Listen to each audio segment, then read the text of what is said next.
bu mənbərdən ayaq üstünə qalxaraq bu məscidi bizə tikib İmamzadəni təmir edib verən, torpaqlarımızı azad edən Azərbaycanın qeyrətli oğlu, uca qamətli, qeyrətli, şərəfli, ləyaqətli prezidentimiz İlham Heydəroğlu'na dua edirəm.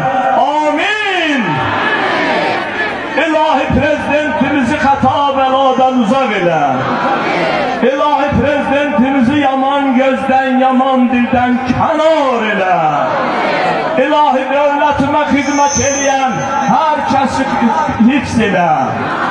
İlahi bari pərverdigara, Daxili İşlər Nazirimizi, Təhlükəsizlik Komitə sədri və başqalarını, baş prokurorumuz Gəncəli Kamran müəllimi hifz elə, hifz elə. Bura dua yeridir, burada dua edilər hər kəsə, hər birinizə də dua edirəm. Esselamu Aleyküm və Rəhmətullahi və Bərəkatuhu.